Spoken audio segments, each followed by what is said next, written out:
Anda kembali menyaksikan Nusantara Business Hour dalam segmen Market Lock.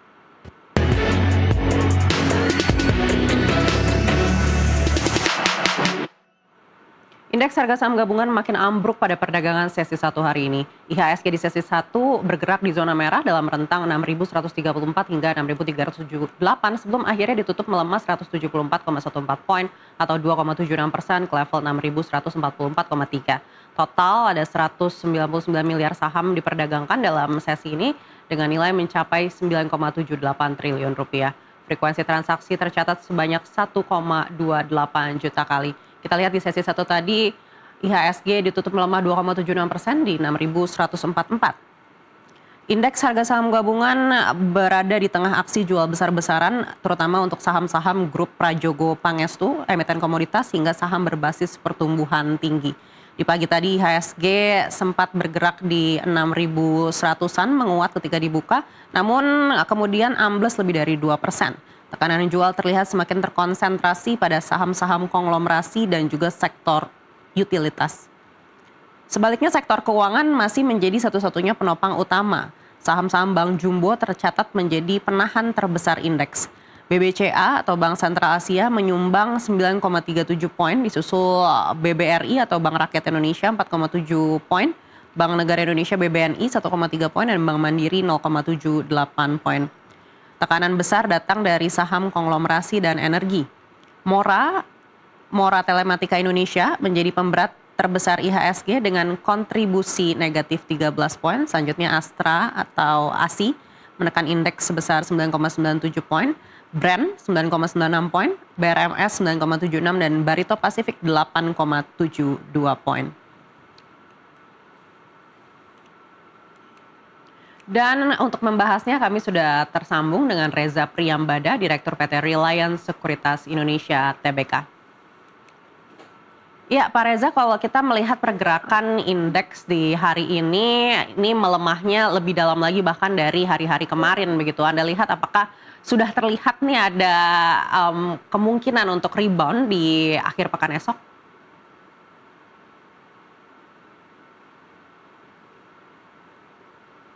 Ya, halo. Ya, baik. Terima kasih, Mbak.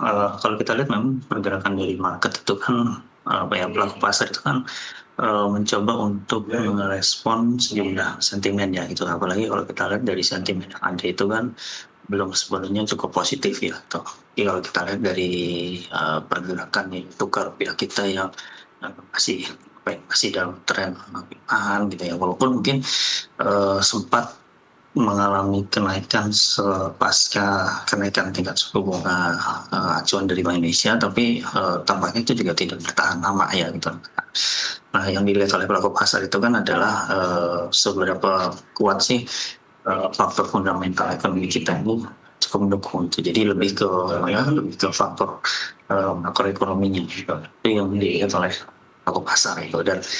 Dan dari sentimen ada pun itu tadi karena pelaku pasar itu boleh dikatakan tidak begitu nyaman dengan kondisi saat ini, pelaku pasar cenderung avoid atau katakanlah untuk keluar pasar sementara seperti itu. Baik, kita tahu pemerintah juga membentuk badan khusus untuk ekspor SDA. Apakah ini ke depannya akan mempengaruhi kinerja emiten komoditas? Karena kalau kita lihat pelemahan hari ini juga tekanannya cukup besar dari sektor komoditas. Iya, mungkin gini, untuk mempermudah ya ilustrasinya, misalkan saya punya perusahaan tambang, Mbak punya perusahaan tambang, kita masing-masing punya pangsa pasar sendiri ya, gitu kan. Nah, terus kemudian kita juga punya klien atau mitra masing-masing kan. Nah, dari kontrak yang ada dengan klien kita kan punya margin kan. Nah, ketika penjualan bahan tambang yang seharusnya ke mitra kita kemudian dialihkan ke badan tersebut, berarti kan margin keuntungan kita sudah dipatok nih Mbak. Ya kan. Nah, ketika sudah dipatok maka itu yang direspon negatif oleh pelaku pasar itu bahwa nantinya margin keuntungan dari perusahaan tambang itu akan diatur oleh pemerintah, sehingga potensi perolehan keuntungan itu akan semakin berkurang. Nah, di market ketika ada asumsi bahwa potensi kinerja dari emiten itu akan berkurang, maka ya pelaku pasar cenderung mau melakukan aksi jual gitu. Pasti kan mereka akan mencoba untuk berasumsi dan menghitung berapa sih kira-kira nanti potensi atau value dari kinerja emiten tersebut gitu. Nah, kalau mereka melihat bahwa value dari kinerja emiten tersebut itu akan mengalami penurunan, maka ya ibaratnya ngapain gue pegang saham kan gitu, ya mendingan gue jual semuanya gitu. Kurang seperti itu sih. Baik, tapi apakah menurut Anda sentimen ini akan berlangsung untuk jangka panjang, artinya akan secara signifikan mempengaruhi kinerja dari emiten-emiten komoditas tersebut, atau menurut Anda ini hanya sentimen sesaat aja? Ya mungkin di awal kita melihatnya ini baru sentimen sesaat ya gitu, karena kan penerapan atau implementasinya di emiten tersebut kan belum terlihat ya gitu, hanya seberapa besar dampaknya, kemudian apakah nanti kinerja dari para emiten dan tambang ini akan benar-benar mengalami penurunan. Ini kan di awal ini kan baru sebatas asumsi lah itu, asumsi atau persepsi. Nah, nanti apakah uh, seiring berjalannya waktu kan nanti akan terlihat itu apakah nanti kinerja dari emiten dan tambang setelah diterapkannya aturan ini akan cenderung turun gitu kan, atau mungkin ya biasa-biasa aja gitu kan, atau mungkin ada katakanlah ada hal positif mungkin yang bisa membuat kinerja dari dan tambang ini mengalami kenaikan gitu. Nah, ini yang mungkin nanti kita akan lihat seiring berjalannya waktu.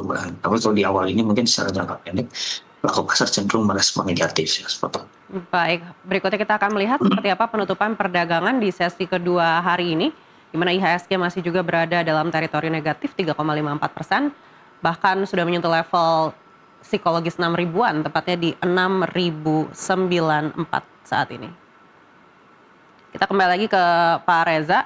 Ya Pak Reza, kalau kita melihat pelemahan hari ini untuk sektor komoditas, secara valuasi Anda melihat seperti apa? Apakah memang saham-saham ini sebenarnya sudah cukup baik untuk melakukan akumulasi buy atau lebih baik wait and see terlebih dahulu? Ya kita cenderung untuk wait and see terlebih dahulu Mbak ya gitu, karena kan kita ya seperti yang tadi saya sampaikan, kita kan belum tahu seberapa besar dampak dari penerapan aturan ini terhadap kinerja emiten tambang tersebut ya. Karena di awal ini kan sebenarnya baru berupa asumsi, baru berupa persepsi gitu. Jadi realnya seperti apa impact-nya ke kinerja itu memang belum terlihat gitu. Mungkin sementara waktu pelaku pasar bisa wait and see atau mungkin mengalihkan ke sektor lainnya, misalkan entah itu ke sektor retail atau sektor kesehatan mungkin yang tidak terlalu berdampak terhadap ketentuan tersebut ya. Baik, dengan sektor perbankan Anda lihat seperti apa? Apalagi setelah kenaikan suku bunga ini kita lihat kan ada sedikit perubahan ya di sektor perbankan yang mungkin sudah melemah untuk beberapa minggu terakhir begitu. Apakah menurut Anda ini adalah titik awal kebangkitan dari sektor perbankan? Ya, untuk awal ini untuk sektor perbankan itu pun juga baru penilaian asumsi atau persepsi dari pelaku pasar, karena kan gini, secara teori kan ketika suku bunga acuan itu naik, maka nantinya perbankan itu akan menyesuaikan dengan kenaikan suku bunga kreditnya. Nah, imbasnya tentu permintaan terhadap kreditnya mereka itu kan akan turun. Tuh, itu kan baru secara penilaian secara teoritis gitu. Nah, sehingga kalau aku pasar punya pemikiran seperti itu, maka potensi pendapatan dari perbankan itu bisa mengalami penurunan. Karena tadi permintaan kredit akan turun. Tapi di sisi lain mungkin bisa saja berbeda lah gitu. Kalau misalkan pada saat katakanlah seiring waktu berjalan, katakanlah ada kebijakan lain dari Bank Indonesia yang mungkin bisa lebih akomodatif terhadap perbankan kan. Katakanlah misalkan dari sisi perbankan mungkin dia tidak langsung menaikkan tingkat suku bunga kreditnya, tapi di sisi lain mungkin ada kebijakan tertentu atau katakanlah ada subsidi dari Bank Indonesia terhadap sejumlah bank. Nah itu kan paling tidak itu masih bisa menjaga kinerja dari perbankan. Kalau penilaian tersebut dinilai masih positif buat perbankan, maka pelaku pasar pun juga mungkin nantinya secara bertahap bisa masuk ke ke saham-saham perbankan gitu, seperti itu. Reza Priyambada, Direktur PT Reliance Sekuritas Indonesia Tbk, terima kasih sudah bersama kami kali ini. Sampai jumpa lagi di lain kesempatan. Oke, terima kasih Mbak. Sukses selalu.